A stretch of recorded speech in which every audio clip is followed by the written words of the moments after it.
These opening words are from his book, A Coney Island of the Mind, titled, I Am Waiting.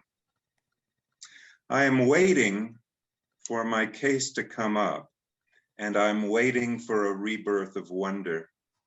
And I'm waiting for someone to really discover America and wail. And I'm waiting for the discovery of a new symbolic Western frontier. And I'm waiting for the American eagle to really spread its wings and fly right. And I'm waiting for the age of anxiety to drop dead. And I'm waiting for the war to be fought, which will make the world safe for anarchy. And I'm waiting for the final withering away of all governments, and I'm perpetually awaiting a new rebirth of wonder. I'm waiting for the second coming, and I'm waiting for a religious revival to sweep through the state of Arizona, and I'm waiting for the grapes of wrath to be stored, and I'm waiting for them to prove that God really is American, and I'm waiting to see God on television, piped onto church altars, if only they can find the right channel to tune in on. And I'm waiting for the Last Supper to be served again with strange new appetizer. And I'm perpetually awaiting a new rebirth of wonder.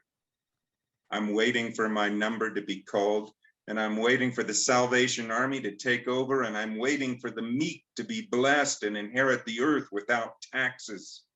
And I'm waiting for the forests and animals to reclaim the earth as theirs.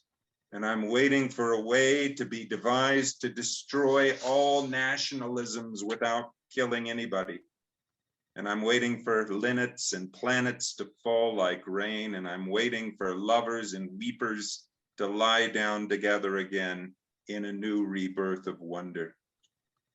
I'm waiting for the great divide to be crossed, and I'm anxiously awaiting for the secret of eternal life to be discovered by an obscure general practitioner, and I'm waiting for the storms of life to be over. I'm waiting to set sail for happiness. And I'm waiting for a reconstructed Mayflower to reach America with its picture story and TV rights sold in advance to the natives. And I'm waiting for the lost music to sound again in the lost continent in a new rebirth of wonder. I'm waiting to get some intimations of immortality by recollecting my early childhood. And I'm waiting for the green mornings to come again, youth's dumb green fields come back again. And I'm waiting for some strains of unpremeditated art to shake my typewriter. And I'm waiting to write the great indelible poem. And I'm waiting for the last long, careless rapture.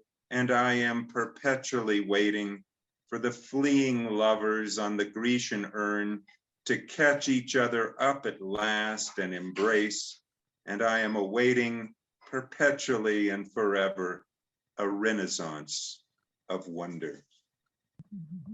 If you have a chalice or a candle at home, I invite you to take it now and join me in these words affirming our liberal faith. We light this flaming chalice to illumine the world we seek. In the search for truth, may we be just. In the search for justice, may we be loving. And in loving, may we find peace. Here's an excerpt from Jack Kerouac's novel, On the Road. The only people for me are the mad ones, the ones who are mad to live, mad to talk, mad to be saved, desirous of everything at the same time, the ones who never yawn or say a commonplace thing, but burn, burn, burn like fabulous yellow Roman candles exploding like spiders across the stars. And in the middle, you see the blue candlelight pop and everybody goes, ah. Now for our meditation, I invite you to settle in and settle back to find a place of comfort and rest for your body, to let your breath go slow and deep, to let your mind follow your body and your breath into a place of appreciative awareness.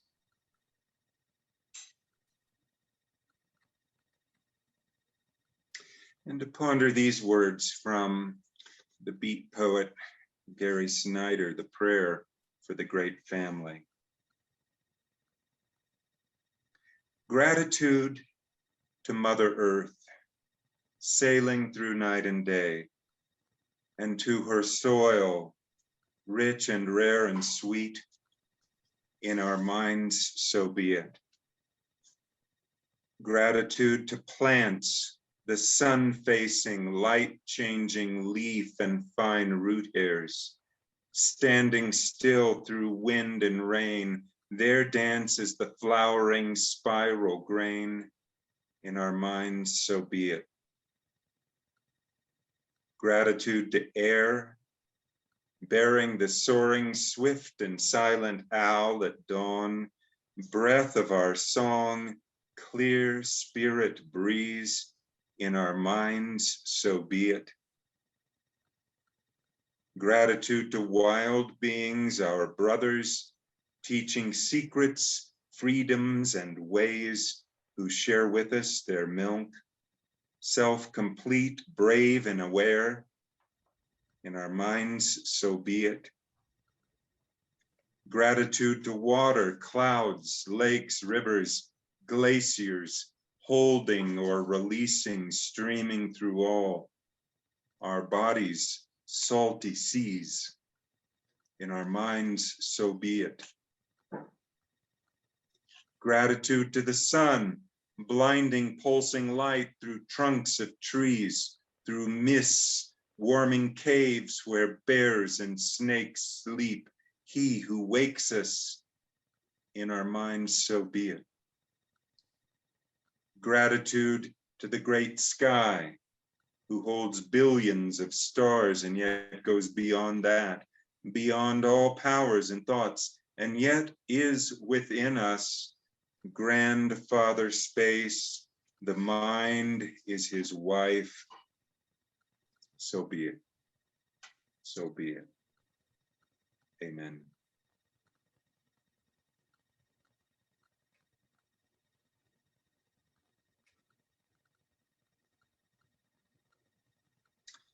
In Jack Kerouac's novel, On the Road, the author is cruising merrily down the highway with his friends when their car is pulled over by the cops for speeding.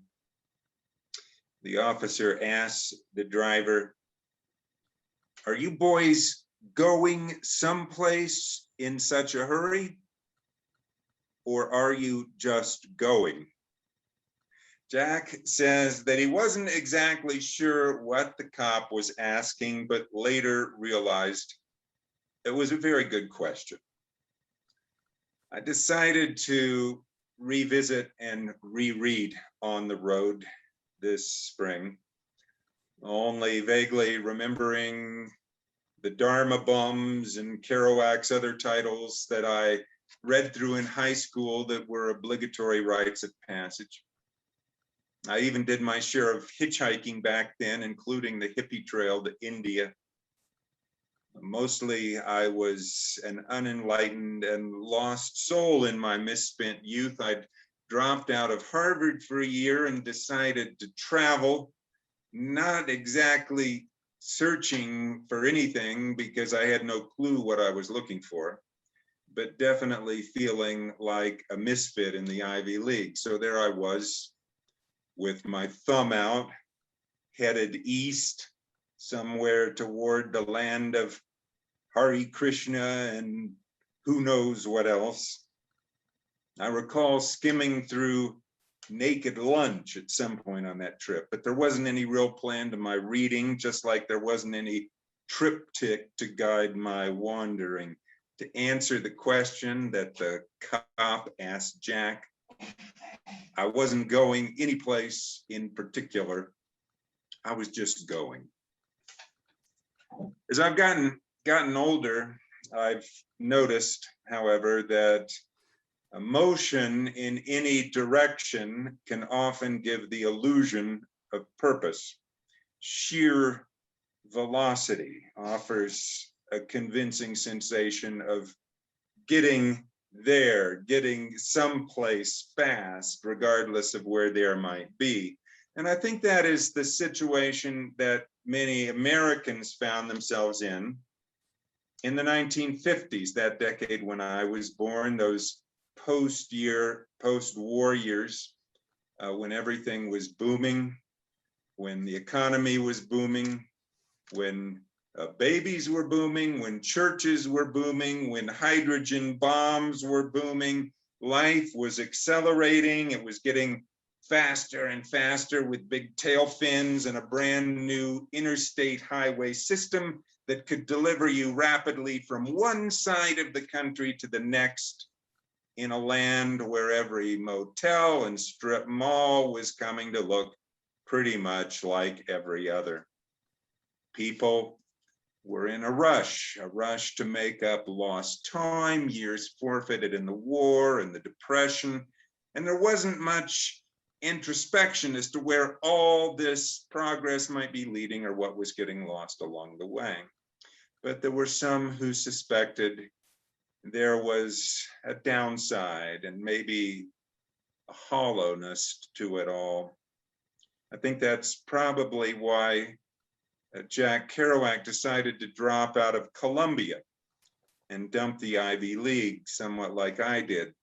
He had been raised in Lowell, Massachusetts, a working class mill town that even then had seen better days, but where French Canadians called Canucks or pea soupers were considered especially low rent.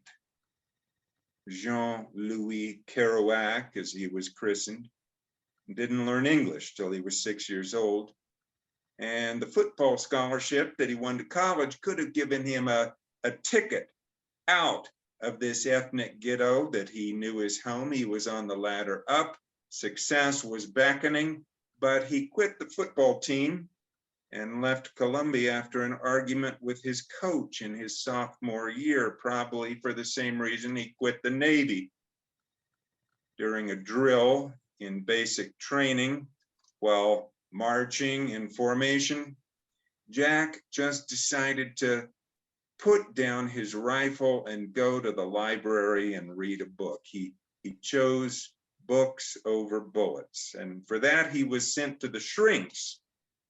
And after being diagnosed as too sane for military service, not really, they did find some labels to stick on him, he was given a discharge for possessing an indifferent character. These were not political statements for Jack so much as just a shrugging resignation to being a cultural outsider, first by birth and then by choice. Being a varsity player or a big man on campus, these were not his style, nor was he cut out for spit and polish or taking orders from a guy with a stripe on his shoulder. That square world had him beaten. It left him feeling beat, or at least it did in 1948 when he and a friend coined the phrase, the beat generation. By that time, he had already met Allen Ginsberg and William S. Burroughs and most of the other characters who would appear in his landmark novel. In their different ways, all of them were out of step and out of sync. Crazy became a good word in beatnik slang, as in that cat's blowing some crazy bebop, because almost all of them had some brush with madness. Jack lasted just 10 days in boot camp, but he spent 2 months in a naval psychiatric ward.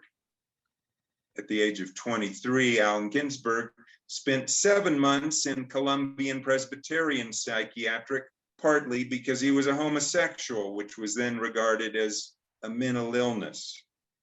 And one of the inmates he befriended there was the inspiration for his poem, Howl, with its unforgettable opening lines. I saw the best minds of my generation destroyed by madness, starving, hysterical, naked, dragging themselves through the Negro streets at dawn, looking for an angry fix. Published by City Lights, a New San Francisco bookshop that sold only pocket editions and paperbacks for the masses. Howl was initially banned as a dirty book until the Beats took the rap and beat that rap in an historic ruling for free speech. It was truly crazy stuff. William Burroughs, another author whose work was deemed obscene, was institutionalized after he chopped off his own finger, while his wife, Joan Vollmer, spent time in the Bellevue Hospital with Benzedrine-induced psychosis. The poetry Gregory Corso, who was in that same hospital, suggested that one reason there were so few women in this beat movement may have been because most of them were in asylums. If you were behaving like these guys, and if you were female in the 1950s, you were probably either getting locked up or lobotomized. But crazy was not all bad, remember. In A Coney Island of the Mind, Ferlinghetti rhapsodized, Christ climbed down from his bare tree this year and ran away to where there were no rootless Christmas trees hung with candy canes and breakable stars. Christ climbed down and ran away to where there were no pink plastic Christmas trees and no clever cornball relatives or caroling Adirondack reindeer with German names or phony North Pole saints bearing sacks of humble gifts from Saks Fifth Avenue. Ran off to the quiet of everyone's anonymous soul to await the very craziest of second comings. But the craziest of all, if not the most Christ-like, was Neal Cassady, or as his fictional persona was known, Dean Moriarty. He was the hero of On the Road. He's pictured in that novel as totally manic, or maybe just hyper compulsive. I am not a clinician, but the guy can't stop fidgeting, can't stop twitching, can't stop muttering, yes, yes, yes, wow, wow, wow, go, go, go. Kerouac calls him a holy goof.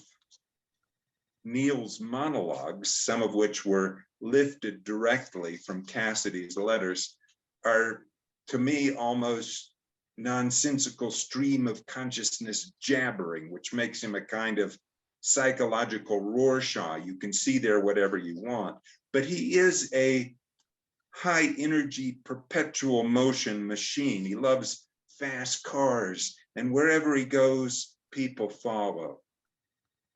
The West Coast and Frisco lure these hipsters like a dream, but by the 1950s, the frontier's long gone. The open range has been subdivided and sold off by the half acre. So instead, these beats look to the sociological frontiers. They haunted shooting galleries, and drug dens, juke joints and jazz clubs, gay bars and flop houses. And what were they looking for there? Kerouac calls it the ragged, ecstatic joy of pure being, not looking for a philosophy of life, not looking for a theory to explain everything, just looking for the unadulterated, unsanitized, unmediated experience of being alive, which could sometimes be a bummer. Oh, the world is a beautiful place to be born into. If you don't mind a few dead minds in higher places, or a bomb or two now in your upturned faces. Yes, the world could be a beautiful place, as Ferlinghetti observed, but was messier and more complicated than portrayed on Leave It to Beaver. There was so much that Beav and the Wally never even mentioned. The novelist Tom Wolfe, in his book, The Right Stuff, which is about the astronauts, but about that same era, he likened the media in those days to a proper Victorian gentleman. The press back then were self-regulating, he said. They were self-censoring. They were very prim and proper. If it was not fit for the pages of Life magazine, it was not fit to print. It had no public reality.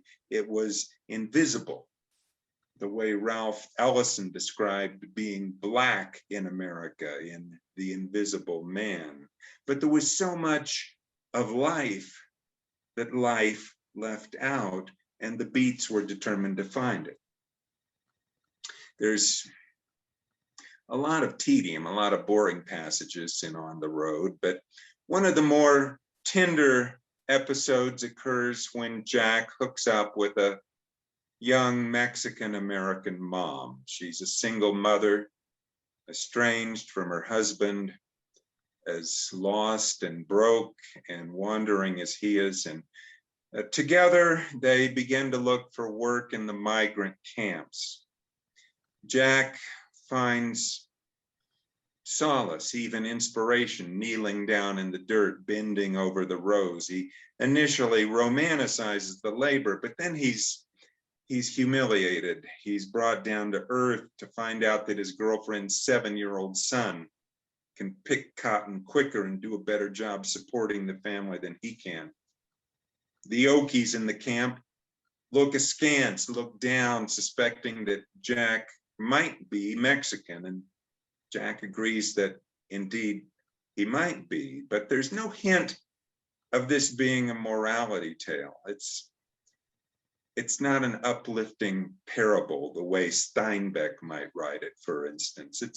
It's just a simple love story with a sad ending that leaves you feeling kind of incomplete, because that's the way it is, that's the way it happened. The whole affair lasts maybe 15 pages out of a 300-page book, but it's real, it's genuine, and it probably helped Kerouac's improbable 140-foot long typewritten scroll that he wrote out in one tremendous 3-week session actually to get published. After that, he became a star. The New York Times called the book's appearance an historic occasion. That's the kind of review you'd like as an author. He was invited onto the Steve Allen show as a guest, and Kerouac was asked what it meant to be beat. He said, maybe it just means being sympathetic, being open-hearted to all kinds and conditions of humanity, the bums, the petty crooks, the junkies, the queers, the outcasts and outsiders, the misfits and migrants, and the star-crossed lovers. That was likely what drew so many of the Beats to Buddhism. They were Buddhists before Buddhism was cool. It was this central teaching of compassion that pulled them in. Ginsberg penned a Sunflower Sutra, while Jack put his hand to a Buddhist-inspired collection called The Scriptures of Golden Eternity. But few delved as deeply as Gary Snyder, who was part of a famous Gallery 6 reading where Howl first premiered in San Francisco in 1956. Snyder left soon after for Kyoto, Japan, where he would spend most of the next decade immersed in the study of Zen. But that night, he read one of his own poems, A Berry Feast, an ode praising the Native American trickster deity Coyote, which in its course traces the destruction of a forest to provide lumber, to build a suburban home in a housing tract, a box to catch the biped in, Coyote says. The whole poem permeated with a sense of impermanence and predicting a time when humanity itself will have disappeared and been erased. People gone, death, no disaster. And ending with Coyote surveying the landscape with its desolate streets where nature still blooms, dead city in a dry summer where berries grow. So who were the Beats? They were environmentalists and eco-prophets 15 years before the first Earth Day. They were out and gay and not going away a generation before Stonewall. Many, like Ferlinghetti, who skippered a boat at Normandy on D-Day, but then did duty in Nagasaki shortly after the city was obliterated, were pacifists and anarchists in the sense of pledging allegiance to a shared humanity that superseded any loyalty to a particular state or nation. And they were also, above all, artists and poets, not preachers or propagandists, which saved their work from any shred of sanctimony or self-righteousness. Being beat for them was associated not just with compassion and a solidarity with one's fellow earthlings, it was also a conjuring, an intoxicating, a magical invocation of beauty. And maybe it was another sign of their madness or naivete, that they actually believed poetry could change things, that it could create a crack in the collective consciousness where the light could sneak in.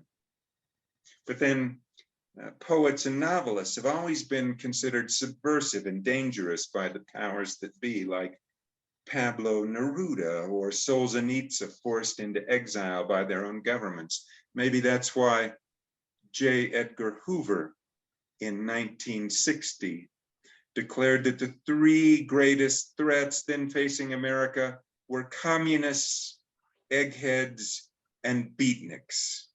Wise words from our nation's chief law enforcement transvestite. And maybe the Beats actually were threats. Maybe in some sense, they actually still are a menace after all these years. They were all eventually domesticated to some extent, all achieved mainstream recognition. Gary Snyder's Turtle Island won a Pulitzer Prize. William Burroughs was elected to the American Academy of Arts and Letters. Ginsberg and Ferlinghetti received prizes and honors too numerous to mention. And yet, all of these writers and artists, they remain high voltage to some extent. They still have some capacity to shock as well as energize. Just do a little mental experiment for a minute. It's very hard to imagine Ken Burns, who's just done a documentary on the literary life of Hemingway. It's hard to imagine Ken Burns filming 4 hours on Jack Kerouac or the other Beats, because they're just not dead enough yet. They can't be stuffed or put into a museum. They're still too hot. They're not completely cold yet. With Ferlinghetti's passing this spring, they are fading, but I hope they don't go quietly or become classic authors we can safely ignore, because we still need them. The 21st century may be less repressed than the world of the 1950s, but I doubt if it's any kinder. The decades of so-called progress have brought us ever closer to the brink We've managed to put a drone up on Mars, but seem to have forgotten how to cherish the earth under our feet. And yet for all that, it does remain a beautiful world, a world very much worth saving. And we need the poets to see that and to remind us. We could use a little beatness right now. Thank you for listening. So the closing words are from Diane de Prima, one of the few women who were part of this beat scene. From her word, Keep the Beat. She says, throw in your lot with the gals and guys on the streets, write like you talk like you sing like you dance, and love. And now we extinguish this chalice, but not the light of truth, the warmth of caring, or the fire of commitment. These we carry with us until we're together again.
Okay, stay online for coffee and conversation.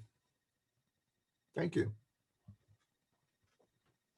Thank you, Chuck. Nice.